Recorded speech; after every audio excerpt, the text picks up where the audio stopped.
आपण पाहत आहात लोकसमीक्षा न्यूज नेटवर्क आणि या आहेत आजच्या सुपरफास्ट न्यूज।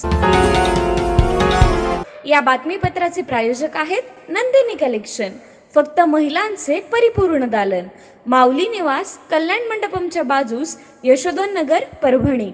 नमस्कार, मी प्रभू दीपके लोकसमीक्षा न्यूज नेटवर्क मध्ये आपलं स्वागत करतो। आपण पाहत आहात परभणीचं एकमेव बातमीपत्र Loksamiksha superfast. Red Apple exclusive MIDC परिसर, परभणी। परभणी जिल्ह्यात आज विधानसभा सार्वत्रिक निवडणुकीसाठी मतदानाची प्रक्रिया संपन्न झाली। या प्रक्रियेदरम्यान जिल्ह्यात कुठेही अनुचित प्रकार घडला असल्याची माहिती मिळालेली नाही। काही ठिकाणी मतदान यंत्रात किरकोळ बिघाड झाल्याच्या घटना वगळता मतदान प्रक्रिया शांततेत आणि सुरळीतपणे पार पडली आहे। तर सायंकाळी काही बूथवर नागरिकांनी मोठ्या रांगा लावल्यामुळे उशिरापर्यंत मतदान प्रक्रिया सुरू होती। सायंकाळपर्यंत परभणी जिल्ह्यात सरासरी 71% मतदान झाल्याची प्राथमिक माहिती जिल्हा प्रशासनाकडून देण्यात आली आहे। यामध्ये जिंतूर विधानसभा मतदारसंघात 70%, परभणी विधानसभा मतदारसंघात 69%, गंगाखेड विधानसभा मतदारसंघात 73 आणि पाथरी विधानसभा मतदारसंघामध्ये 72% मतदान झाले असल्याची माहिती अपर जिल्हाधिकारी डॉ. प्रताप काळे यांनी दिली आहे। आज झालेल्या विधानसभा सार्वत्रिक निवडणुकीच्या मतदान प्रक्रियेत महिलांचा मोठ्या प्रमाणात सहभाग दिसून आला। ग्रामीण भागातल्या मतदान केंद्रांवर महिलांनी अक्षरशः रांगा लावून आपल्या मतदानाचा पवित्र हक्क बजावलाय। त्याचबरोबर शहरी भागात देखील महिला मतदारांची लक्षणीय संख्या दिसून आली। यापूर्वी झालेल्या अनेक निवडणुकांमध्ये महिला मतदानाबाबत फारशा उत्सुक दिसून येत नसत। यापूर्वी महिला मतदारांची संख्या पुरुषांपेक्षा कमी असायची, मात्र या निवडणुकीमध्ये महिलांची संख्या पुरुषांपेक्षा जास्त दिसून आली आहे। त्यामुळे या निवडणुकीत मतदानाचा टक्का वाढण्याची शक्यता देखील वर्तवण्यात आली। परभणीचे जिल्हाधिकारी तथा जिल्हा निवडणूक निर्णय अधिकारी रघुनाथ गावडे यांनी परभणी शहरातल्या शिवाजीनगर येथील मराठवाडा हायस्कूल मधील मतदान केंद्रावर जात आज रांगेत उभं राहून आपल्या मतदानाचा हक्क बजावलाय। खुद्द जिल्हाधिकारी रघुनाथ गावडे यांनी रांगेत उभं राहून मतदान केल्यामुळे अनेकांना रांगेत उभं राहून मतदान करण्याची प्रेरणा मिळाल्याचं अनेकांनी बोलून दाखवलंय। विधानसभा सार्वत्रिक निवडणुकीत जिल्ह्यातल्या 4 विधानसभा मतदारसंघात सकाळपासून संत गतीनं मतदानाला सुरुवात झाली होती। 11 वाजेपर्यंत महिलांनी ग्रामीण भागामध्ये रांगा लावून मतदान केल्यानंतर दुपारी 3 पर्यंत मतदानाचा वेग थोडासा मंदावल्याचं जाणवलं। मात्र त्यानंतर महिला व पुरुष मतदारांनी रांगा लावून मतदान केलं। सकाळी 7 वाजता मतदानाच्या प्रक्रियेला प्रारंभ झाला तेव्हा सर्वसामान्य मतदारांनी त्या भागातील केंद्रांवर हजेरी लावली। तर ग्रामीण भागामध्ये शेतीची कामं असल्यामुळे सकाळीच्या सुरुवातीलाच महिला मतदारांनी मोठ्या संख्येनं मतदान केंद्रावर येत आपला मतदानाचा हक्क बजावला। तर दुपारनंतर महिला आणि पुरुष असं संमिश्र पद्धतीनं मतदान झालं। गुडघे दुखत आहेत, आता काळजी नको। आयुर्वेदिक उपचाराने गुडघ्यावर उपचार करा आणि जगा आनंदी आयुष्य। बालाजी आयुर्वेदिक निसर्गोपचार केंद्र, तलाठी कार्यालयाच्या पाठीमागे, वसमत रोड, परभणी। संपर्क डॉ. गोविंद कामटे, मोबाईल क्रमांक 9923300914। विधानसभा सार्वत्रिक निवडणुकीची मतदान प्रक्रिया आज संपन्न झाली असून जिल्ह्यातल्या 4ही मतदारसंघनिहाय मतमोजणी 23 नोव्हेंबर रोजी करण्यात येणार आहे। यामध्ये जिंतूर विधानसभा मतदारसंघाची मतमोजणी शासकीय औद्योगिक प्रशिक्षण केंद्र जिंतूर या ठिकाणी होईल। परभणी विधानसभा मतदारसंघाची मतमोजणी परभणीतल्या वसंतराव नाईक मराठवाडा कृषी विद्यापीठाच्या कृषी अभियांत्रिकी व तंत्रज्ञान महाविद्यालयात होणार आहे। गंगाखेड विधानसभा मतदारसंघाची मतमोजणी संत जनाबाई महाविद्यालय कोदरी रोड इथं आणि पाथरी विधानसभा मतदारसंघाची मतमोजणी शासकीय औद्योगिक केंद्र पाथरी या ठिकाणी होणार असल्याची माहिती प्रशासनाकडून देण्यात आली आहे। विधानसभा सार्वत्रिक निवडणूक 2024 साठी आज सकाळी 7 वाजल्यापासून मतदानाला सुरुवात झाली असून सायंकाळी 5 वाजेपर्यंत राज्यामध्ये सरासरी 58.22% मतदान झालंय। राज्यातल्या जिल्हानिहाय मतदानाची टक्केवारी पुढील प्रमाणे आहे। अहमदनगर 61.95, अकोला 56.16, अमरावती 58.48, औरंगाबाद 60.83, बीड 60.62, भंडारा 65.88, बुलढाणा 62.84, चंद्रपूर 64.48, धुळे 59.75, गडचिरोली 69.63, गोंदिया 65.9, हिंगोली 61.18, जळगाव 54.69, जालना 64.17, कोल्हापूर 67.97, लातूर 61.43, मुंबई शहर 49.07, मुंबई उपनगर 51.76, नागपूर 56.6, नांदेड 55.8, नंदुरबार 63.72, नाशिक 59.85, उस्मानाबाद 58.59, पालघर 59.31, परभणी 62.73,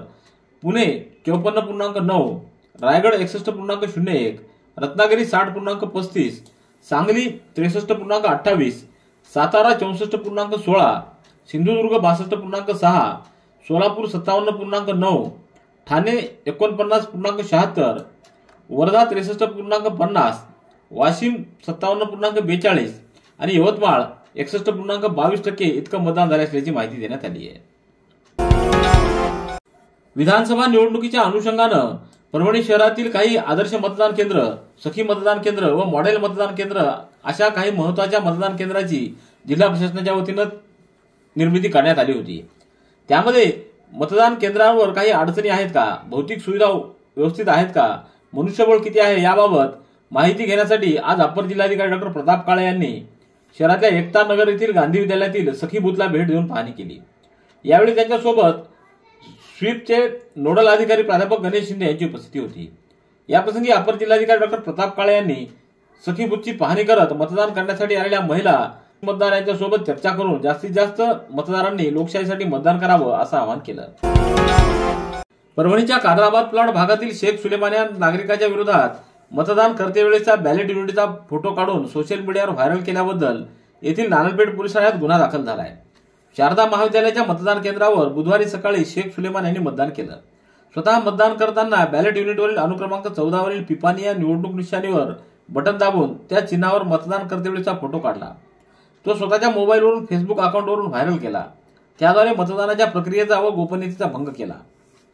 या केंद्रावरील अधिकारी तथा जिल्हा परिषदेचे शाखा अभियंता प्रवीण देवशेटवार यांनी याबाबत नारायणपेठ पोलीस ठाण्यात तक्रार दाखल केली आहे. विधानसभा निवडणुकीची आज मतदान प्रक्रिया संपन्न झाली आहे. अप्पर जिल्हाधिकारी डॉक्टर प्रताप काळे यांनी शहरासह ग्रामीण भागातील विविध मतदान केंद्रांना भेटी देऊन तिथे पाहणी केली. यावेळी उपजिल्हा निवडणूक निर्णय अधिकारी तथा उपजिल्हाधिकारी जनार्दन विधाते, जिल्हा स्वीप नोडल अधिकारी गणेश शिंदे यांची उपस्थिती होती. यावेळी शहरातील जिल्हा परिषद कन्या प्रशालयातील मतदान केंद्राला भेट देत असताना वयोवृद्ध मतदार मतदान करण्यासाठी आले होते. त्याप्रसंगी वयोवृद्धाची डॉक्टर प्रताप काळे यांनी वास्तविकपणे चौकशी करून तेथील मतदान अधिकारी व कर्मचारी यांना सूचना देत वयोवृद्ध महिला व पुरुष इतर महिला मतदारांना मतदानासाठी प्रथम प्राधान्य देत मतदान करून घ्यावं अशा सूचना दिल्या.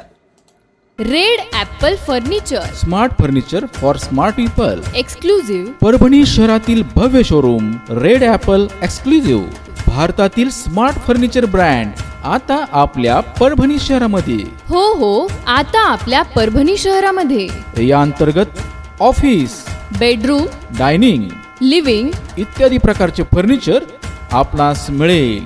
Bedroom set, bed, dressing table, sofa set, कपाट, डायनिंग टेबल, टीपॉय आणि स्टील फर्निचर इत्यादी सर्व प्रकारचे फर्निचर तेही आकर्षक किमतीमध्ये उपलब्ध आहे. एक वेळ अवश्य भेट द्या. रेड ॲपल फर्निचर, MIDC परिसर, भारतीय स्टेट बँकेच्या जवळ, परभणी. परभणी जिल्ह्यातील 4ही मतदारसंघांतर्गत काही मतदान केंद्रांवर सायंकाळी 6 वाजता मतदानाची मुदत संपल्यानंतर सुद्धा मतदान केंद्रांतर्गत मतदारांच्या लांबलचक रांगांमुळे रात्री उशिरापर्यंत मतदानाची प्रक्रिया सुरू होती. जिंतूर मतदारसंघांतर्गत सेलू येथील केंद्रावर रात्री 8 वाजेपर्यंत मतदान सुरू होतं. मतदारांच्या लांबच लांब रांगांमुळे आणखी एखादा तास मतदान सुरूच राहील असं चित्र दिसून येत होतं. तर मानव शहरातल्या बूथ क्रमांक 63 वर रात्री 7:45 पर्यंत मतदारांची लांबच लांब रांग दिसून येत होती. केंद्राध्यक्षासह निवडणूक विभागानं जलद गतीनं मतदान व्हावं यासाठी प्रयत्नांची पराकाष्ठा केल्याचं दिसून आलं. गंगाखेड विधानसभा मतदारसंघातील महायुतीचे उमेदवार डॉक्टर रत्नाकर गुट्टे यांनी आज गंगाखेड शहरातल्या मन्नाथ नगरातील बूथ क्रमांक 112 वर जाऊन सपत्नीक मतदान केलं.